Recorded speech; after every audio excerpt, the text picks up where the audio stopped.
Market లో invest చేసి మీ డబ్బులు డబుల్ చేసుకోవాలనుకుంటున్నారా? విజయవాడలో జరిగే సుందరరామిరెడ్డి గారి లైవ్ సెమినార్ కి అటెండ్ అవ్వండి. నమస్తే సుందరరామిరెడ్డి గారు. నమస్తే సార్. జీసీసీస్ ఇది ఒక బజ్వర్డ్ అయిపోయింది గత 2-3 ఏళ్ళుగా. ఇన్ఫ్యాక్ట్ పాత గవర్నమెంట్ ఏదైతే ఉండిందో మన రాష్ట్రంలో కూడా మనం చూసాము. ఇన్ఫ్యాక్ట్ చాలా జీసీసీస్లో నేను కూడా అటెండ్ అయ్యాను.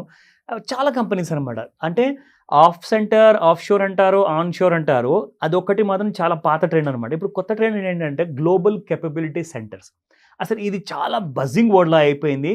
ఇది ఎలాంటి కైండ్ ఆఫ్ జీసీసీ సెంటర్ ఇది? దీని గురించి ఒక అడ్వాంటేజెస్ ఏంటి, ఆర్ ఏమైనా డిసడ్వాంటేజెస్ కూడా ఉన్నాయా, specially when it comes to India? So ఈ విషయం గురించి మాకు చెప్పండి. సో బేసికల్గా హైటెక్ సిటీ కట్టినప్పుడు ఎక్కువ మన ఇండియాకి వచ్చిన జాబ్స్ అన్ని కూడా బీపీఓ అండి. అంటే బ్యాక్ ఆఫీస్ ప్రాసెసింగ్ అనమాట. బ్యాక్ ఆఫీస్ అంటే నాన్ ఇంపార్టెంట్ వర్క్ అంతా కూడా అవుట్ సోర్స్ చేయటం వేరే వాళ్ళకి. సో ఆ ప్రాసెసింగ్ చేయటం మొత్తాన్ని మనం బ్యాక్ ఆఫీస్ అంటాం. అంటే క్లరికల్ జాబ్స్ కానీ, లేకపోతే అకౌంటింగ్, పేరోల్ మేనేజ్మెంట్, ఆడిటింగ్, ఇలాంటి అంటే మనకి కస్టమర్స్ కి డైరెక్ట్ ఇంటరాక్షన్ లేని వర్క్ మొత్తాన్ని కూడా థర్డ్ పార్టీ కానీ లేదా మన ఓన్గా ఒక సెంటర్ లా పెట్టేసి రన్ చేయడాన్ని మనం బ్యాక్ ఆఫీస్ అనవచ్చు అనమాట. ఇప్పుడు ఆ బ్యాక్ ఆఫీస్ అంటే మొదట్లో కాస్ట్ తగ్గించుకోవడం కోసం స్టార్ట్ అయిన సెంటర్స్ అవి. రాను ఏంటంటే వాళ్ళకి ఇంత తక్కువ మ్యాన్ పవర్ దొరుకుతుంది, ప్లస్ క్వాలిటీ మ్యాన్ పవర్ దొరుకుతుంది కదా, ఇక్కడే ఒక శాటిలైట్ సెంటర్ లాగా ఎందుకు ఓపెన్ చేసుకోకూడదు అన్నట్లు వాళ్ళు ఫర్దర్గా ఏంటంటే ఒకప్పుడు ఓన్లీ బీపీఓకే అవుట్సోర్స్ చేసేవాళ్ళు కాదు, ఇప్పుడు R&D యాక్టివిటీస్ కోసం, రీసెర్చ్ కోసం, అండ్ కొంత మ్యానుఫ్యాక్చరింగ్ వర్క్ని, అండ్ నాలెడ్జ్ సెంటర్స్ మొత్తాన్ని, R&D నాలెడ్జ్ సెంటర్స్ని, అండ్ ఇట్లా లోకల్ టైప్స్ కోవటం, వీటన్నిటి కోసం దాన్ని ఫుల్ ప్లేజ్డ్ సెంటర్గా మారుస్తున్నారు. వాటికి పెట్టిన ఈ మోడర్న్ నేమే గ్లోబల్ క్యాపబిలిటీ సెంటర్స్ అనమాట ఇవన్నీ. సో ఇవి ఇండియాలోనే ఎందుకు అంటే అందరికీ తెలిసిందే, ఇండియాలో ఇయర్లీ యావరేజ్ మీద 30 lakh బీటెక్ క్యాండిడేట్స్ వస్తారు. ఈచ్ స్టేట్ నుంచి ఆల్మోస్ట్ 2 lakhs వస్తారు. ఓకే, ఒక ఐఐటీలో ఐఏఎం నుంచి నీకు ఇయర్లీ ఆల్మోస్ట్ 10,000 దాకా బీటెక్ క్యాండిడేట్స్ వస్తారు. సో అంటే ప్రపంచం మొత్తానికి సరిపడే హ్యూజ్ మ్యాన్ పవర్ ఇండియా నుంచి వస్తుంది. నీకు టాలెంట్ పూల్ చాలా ఎక్కువ ఉంది. అండ్ ఇండియాలో లివింగ్ కాస్ట్ కూడా చాలా తక్కువ ఉంటుంది అమెరికాతో కంపేర్ చేస్తే. లేబర్ చాలా చీప్గా వస్తుంది. అంటే టాలెంటెడ్ ఉన్న యూత్ తక్కువ రేటుకి దొరుకుతారు. రెండోది, ఇక్కడ 140 కోట్ల జనాభా, కన్జంప్షన్ కూడా చాలా ఎక్కువ ఉంటుంది. వై యాపిల్ ఇండియాలో మ్యానుఫ్యాక్చరింగ్ అంటే ఇండియాలో మ్యానుఫ్యాక్చరింగ్ చేస్తే ఒకటి తక్కువ రేటుకి మ్యానుఫ్యాక్చరింగ్ చేసుకుని వరల్డ్ మొత్తం ఎక్స్పోర్ట్ చేయొచ్చు. India itself is the big market వాళ్ళకి, నో డౌట్. అందుకని లోకల్ కన్జంప్షన్ కూడా ఉంది. కాబట్టి ఇక్కడే మనం product development plus outsourcing plus export చేసుకుంటే బాగుంటుంది అని చెప్పేసి వరల్డ్ వైడ్గా ఆల్మోస్ట్ Fortune 500 కంపెనీస్లో ఇండియాలో వాళ్ళకి సెకండ్ ఆఫీస్ లేకుండా ఎక్కడా లేదంటే పెద్ద ఆశ్చర్యం అనిపించదు. నిజం. Fortune 500లో ఆల్మోస్ట్ ఆల్ 90% కంపెనీస్ అన్నిటికీ ఇండియాలో వాటికి జీసీసీ సెంటర్స్ ఉన్నాయి. Very true. అది ఒకప్పుడు జస్ట్ బీపీఓ కాడే వాటిని ఇప్పుడు ఇండియాలో ఇన్వెస్ట్మెంట్ అవుతుంది. అంటే ఇప్పుడు ఆర్టిఫిషియల్ ఇంటెలిజెన్స్ మొత్తం మీద కూడా ఇండియాలో నుంచి ఆల్మోస్ట్ ఒక 30-40% వర్క్ దొరుకుతుంది అమెరికన్ కంపెనీస్కి. ఒకప్పుడు బీపీఓ అంటే ఓన్లీ టెక్నాలజీ ఉండేది, ఇప్పుడు అట్లా కాదు, నాన్ టెక్నాలజీ. ఫార్మా అయితే వరల్డ్ మొత్తం మీద 50% వర్క్ అంతా కూడా హైదరాబాద్కి వచ్చేస్తుంది. 50% వర్క్ అంటే మీరు ఊహించుకోవచ్చు, వ్యాక్సిన్ క్యాపిటల్ అయిపోయి. ఎందుకంటే ఇక్కడ రీసెర్చ్ వర్క్ తక్కువ రేటు దొరుకుతుంది, డాక్టర్స్ తక్కువ రేటు దొరుకుతారు, సైంటిస్ట్ ల్యాబ్ ఎక్విప్మెంట్స్ ఉన్నవి, language no barriers, time constants బాగుంటుంది. ఒకప్పుడు ఇవి కాస్ట్ సెంటర్లుగా చూసిన వాళ్ళకి అయితే ఇప్పుడు వాళ్ళ వరల్డ్ మొత్తానికి ఇక్కడి నుంచి ఎక్స్పోర్ట్ చేయడం ఎంత బాగుంటుంది అన్నట్టు ఆలోచిస్తున్నారు అనమాట. ఎందుకంటే ప్రతి కంపెనీకి తక్కువ కాస్ట్తో ప్రొడక్ట్ తయారు చేయాలి, కాంపిటీషన్ ఉంటుంది. ఆ కాంపిటీషన్లో నెగ్గాలి అంటే మ్యాన్ పవర్ అంతా ఎక్కడి నుంచి తక్కువ వస్తుంది అక్కడ రిక్రూట్ చేయటాలు, అక్కడే ప్లాంట్స్ పెట్టి మ్యానుఫ్యాక్చరింగ్ చేయడం చాలా ఇంపార్టెంట్. అందుకని అమెరికా వాళ్ళకి న్యాచురల్ చాయిస్ ఇండియా అనమాట టెక్నాలజీ పరంగా. ఎందుకంటే అక్కడ ఉన్న ఆల్ కంపెనీస్కి మెజారిటీ CEOs ఇండియన్స్ ఉండొచ్చు, లేదా వాళ్ళు అమెరికా తర్వాత అంత ఎక్కువ ఇంగ్లీష్ లాంగ్వేజ్ స్పోకింగ్ పర్సన్స్ ఉన్న కంట్రీ ఇండియా అయి ఉండొచ్చు. నిజం అది. లేకపోతే టైం జోన్ కంఫర్ట్గా ఉంటుంది వాళ్ళకి. మన దగ్గర నైట్ అయినప్పుడు అక్కడ డే అవటం నైట్ అవటం, సో వర్క్ ట్రాన్స్ఫర్ అవటం చాలా ఈజీ. అంటే మోరెవర్ ఈ రెండు డెమోక్రసీ కాబట్టి కల్చరల్గా కూడా కనెక్ట్ అవుతాయి అనమాట ఇవి. Very true. అందుకని ఇప్పుడు మోర్ అండ్ మోర్ వర్క్ అంతా కూడా ఇండియాకి అవుట్సోర్స్ చేస్తున్నారు. ఒక షేర్డ్ సర్వీస్ కావచ్చు, R&D సర్వీస్ కావచ్చు, నాలెడ్జ్ సెంటర్ కావచ్చు, ఇన్నోవేషన్ సెంటర్స్ కావచ్చు, లేదా కస్టమర్ సర్వీస్ కావచ్చు, మొత్తం ఒకప్పుడు కేవలం క్లర్కల్ గ్రేడ్ వాటిని మాత్రం అవుట్సోర్స్ చేసే వీటికి ఇప్పుడు ఫుల్ ప్లేజ్డ్ సెంటర్గా మారుస్తున్నారు. అందుకని ఒక్కొక్కళ్ళు 1 lakh 2 lakh SFT ఉన్న ఒక 20-30 అంతస్తుల బిల్డింగ్ తీసుకొని వాళ్ళ ఓన్ సెంటర్స్ ఇక్కడ డెవలప్ చేస్తున్నారు. ఊహించండి, టెస్లా వాళ్ళకే ఇండియాలో మ్యాన్ పవర్ నడుస్తుంది ఇప్పుడు. అండ్ ఎన్విడియా వాళ్ళకి ఒక బెంగళూరులోనే 200 మందితోటి నడుస్తుంది. ఇప్పుడు హైదరాబాద్లో కొత్తగా బ్రాంచ్ ఓపెన్ చేయబోతున్నారు. వీళ్ళ శాలరీస్ కూడా మళ్ళీ స్టార్టింగ్ శాలరీ వీళ్ళకి 60 lakhs, plus company stock options ఒక 2 కోట్లకి ఇస్తున్నారు వాళ్ళు.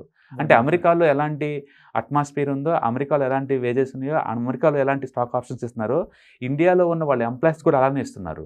ఇంట్రెస్టింగ్. అట్లా ఇండియాని కూడా వాళ్ళు సెకండ్ మ్యానుఫ్యాక్చరింగ్ హబ్గా మార్చుకుంటున్నారు. ఇప్పటి వరకు ఇండియాలో ఆల్మోస్ట్ 1800 ఉన్నాయండి జీసీ సెంటర్స్. 2030 కల్లా ఇవి కాస్తే ఆల్మోస్ట్ 2500 అవుతాయి అనమాట. అంటే 2500 కంపెనీస్. ఇటు మొత్తం దగ్గర నుంచి 25 లక్షల జాబ్స్ క్రియేట్ అవుతున్నాయి, ఊహించుకోండి. ఫస్ట్ విషయం ఏంటంటే మీరు అన్నట్టుగా India is a tried and tested platform అని. ఇక్కడ ఆల్రెడీ ఇయర్ 2000 నుంచి చూసుకుంటే బీపీఓ స్టార్ట్ అయిపోయాయి, దాదాపు 25 సంవత్సరాలు అయిపోయాయి. So it has proved that India is the best market. రెండోది ఏంటంటే మీరు అన్నట్టుగా జీసీసీతో పాటు సిఓఈ కూడా ఎక్కువ వస్తున్నాయి, ఎందుకంటే సెంటర్ ఆఫ్ ఎక్సలెన్స్ అని చెప్పేసి పెడుతున్నారు all software companies. I think India is going to grow a lot. So ఇలాంటి కంపెనీస్ కి చాలా opportunity because knowledge based society India అనే విషయం స్టాంప్ పడింది ఆల్రెడీ, బీపోస్ పుణ్యం అంటూ. ఇప్పుడు దాని బేస్ గా తీసుకున్న వాళ్ళు ఏంటంటే మోర్ అండ్ మోర్ ప్రాజెక్టులను ఇండియాకి మూవ్ చేస్తున్నారు. ఒక మైక్రోసాఫ్ట్ చూసుకోండి, ఆల్మోస్ట్ హైదరాబాద్ లో, బెంగళూరులో, గుర్గావ్ ఎక్కడ పెడితే అక్కడ 50 ఎకరాలు కొనేస్తున్నారు వాళ్ళు డైరెక్ట్ గా డేటా సెంటర్స్ కోసం. అవును, సెజులు పెట్టేస్తున్నారు, కొనేసుకుంటూ పోతున్నారు వాళ్ళు. లోకల్ అమెరికా లాగా తయారు చేసుకుంటున్నారు వాళ్ళు. ఎందుకంటే వాళ్ళకి ఫ్యూచర్ లో పర్మనెంట్ గా లో cost man power, high quality invest అంతా ఇక్కడ నుంచే వచ్చిందని చెప్పేసి. బోయింగ్ సంబంధించిన మొత్తం ఇన్వెస్ట్ అంతా బెంగళూరు నుంచి రన్ అవుతుంది. అండ్ హెచ్డిఎఫ్సి వాళ్ళు అయితే నోయిడా నుంచి రన్ అవుతున్నాయి. అంటే వరల్డ్ లో మోస్ట్ ఇన్వెస్ట్ అంతా ఇక్కడ నుంచి తయారు అవుతుంది అనమాట. So nice. అంటే కాస్ట్ కటింగ్ తగ్గుతుంది, అది కాంపిటేటివ్ నాలెడ్జ్ బేస్డ్ గా వస్తున్నాయి ఇవన్నీ కూడా. అంటే ఫ్యూచర్లో మోర్ కాంపిటేటివ్ ఎన్విరాన్మెంట్లో బిజినెస్లో వర్క్ చేయాల్సి ఉంటాయి కాబట్టి ఇండియా అయితే ఇక్కడ వాళ్ళ కంఫర్ట్గా ఉంది కాబట్టి మోర్ అండ్ మోర్ కంపెనీస్ వస్తున్నాయి అనమాట. ఒకప్పుడు నాలెడ్జ్ అవుట్ సోర్సింగ్ అన్నారు, నాలెడ్జ్ డ్రైన్ అన్నారు, కానీ మనోళ్ళు అటు వెళ్ళి అటు నుంచి మళ్ళీ వర్క్ అంతా ఇటు తీసుకొస్తున్నారు. అది నిజం. సో వీళ్ళు వెళ్ళి గ్లోబల్గా అంబాసిడర్ లాగా పబ్లిసిటీ ఇచ్చారు ఇండియాకి. ఇండియా అంటే టాలెంటెడ్, ఇండియా అంటే మోర్ ఇన్నోవేటివ్ పీపుల్ అని చెప్పేసి. అందుకని ఇక్కడ మోర్ వర్క్ ఇక్కడికే వస్తుంది. ఒక యూనికార్న్స్ ఇండియాలో ఆల్మోస్ట్ ఒక 1000 కంపెనీలు తయారు అవుతున్నట్టు ఊహించుకోండి. వరల్డ్ మొత్తం మీద బిగ్గెస్ట్ యూనికార్న్స్ ఉంది అమెరికాలో, అందులో 50% ఇండియన్సే ఉన్నాయి. Not surprise. అందుకని పర్టికులర్గా ఫార్మాలు అయితే హైదరాబాద్ వరల్డ్ మొత్తం మీద ఇన్నోవేట్ సెంటర్లో 50% ఇక్కడికే వచ్చినట్టు మీరు ఊహించుకోవచ్చు. అంటే ప్రతి కంపెనీస్కి గ్లోబల్ ఉందంటే అది కేర్ ఆఫ్ అడ్రస్ ఇండియాలో ఉంటుంది కంపల్సరీగా. అది బెంగళూరు కావచ్చు, హైదరాబాద్ కావచ్చు. అందుకని ఇక్కడ రియల్ ఎస్టేట్ కూడా చాలా స్ట్రాంగ్గా ఉంటుంది, ఎందుకంటే కమర్షియల్గా బికాస్ ఆఫ్ ఈ రెండింటి వల్ల. అవి వచ్చినాయంటే ఒక్కొక్కటి లక్షల కొద్ది ఎసెప్ట్లు తీసుకుంటాయి అనమాట, చిన్న చిన్న తీసుకోవు వాళ్ళ ఫ్యూచర్లో ఎక్స్పాన్షన్ కోసం వీలుగా. అందుకని ఒకప్పుడు జస్ట్ బీపీఓ సెంటర్లు అనుకున్న ఇండియాలో ఇప్పుడు స్లో అండ్ స్టడీగా ఫుల్ ప్లెజ్డ్ ఆపరేషన్స్ మొత్తం మూవ్ చేస్తారు. హాట్ ఫేవరెట్ అయిపోయింది ఇండియా. అందుకని సర్వీస్ ఓరియంటెడ్లో మాత్రం ఇండియన్ స్టాంప్ని ఎవరు కాదనలేరు వరల్డ్ మ్యాప్లో. Very true. ఓకే, సో అందుకని ఈ గ్లోబల్ కెపాసిటీ సెంటర్స్ అన్నీ కూడా బాగా అవుతున్నాయి. అండ్ నాన్ టెక్నికల్ వాళ్ళకి హ్యూజ్ డిమాండ్ వస్తుంది. నాన్ టెక్నికల్ ఒకప్పుడు మెడికల్ అంటే జస్ట్ లోకల్గా ఉండేది అంతే, బట్ ఇప్పుడు R&D ఫార్మాస్యూటికల్ కంపెనీ ఎన్ని ఉన్నాయండి హైదరాబాద్లో, మల్టీనేషనల్ కంపెనీస్ ఫార్మాస్యూటికల్స్. సో ఇది జస్ట్ మొదలు మాత్రమే.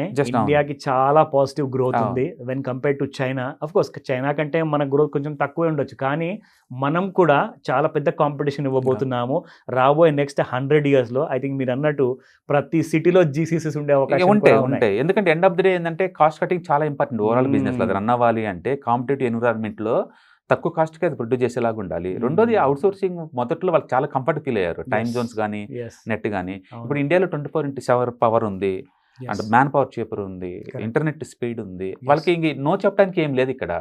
అందుకని స్లోగా మొదట్లో బీపీఓ సెంటర్లో బీనని ఈ సెంటర్లకు వస్తే అండ్ ఫుల్ ప్లెడ్జ్డ్ కంపెనీస్గా మారుతున్నాయి అనమాట. That's a very good sign అండి, పాజిటివ్ నోట్తో. థ్యాంక్ యూ వెరీ మచ్ అండి. Thank you so much. Hi, మొట్టమొదటిసారిగా మన విజయవాడలో క్లాస్ రూమ్ ట్రైనింగ్ అండి, 1 day క్లాస్ రూమ్ ఎన్విరాన్మెంట్లో ఆఫ్లైన్ వెబినార్ జరగబోతుంది.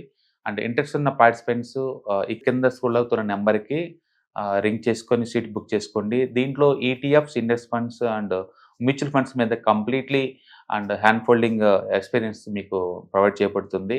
దీని ద్వారా ఏంటంటే మనం ఎసెట్స్ని స్టాక్ మార్కెట్లో ఎలా మేనేజ్ చేసుకోవాలి, ఎలా గ్రో చేసుకోవాలి, ఎలా ప్రొడక్ట్ చేసుకోవాలో అంటే ప్రాక్టికల్గా నేర్చుకుంటారు. అండ్ మీ ఇప్పటి వరకు మనం ఆన్లైన్లోనే మీరు అటెండ్ అవుతున్నారు. ఇక నుంచి మీరు మన విజయవాడ సిటీలోనే అండ్ లైవ్లో క్లాస్ రూమ్ ఎన్విరాన్మెంట్లో నేర్చుకునే ఛాన్స్ దొరుకుతుంది. కాబట్టి ఇంట్రెస్ట్ ఉన్న పార్టిసిపెంట్స్ కింద స్క్రోల్ అవుతున్న నెంబర్కి పింగ్ చేసి సీటు రిజర్వ్ చేసుకోండి. Thank you.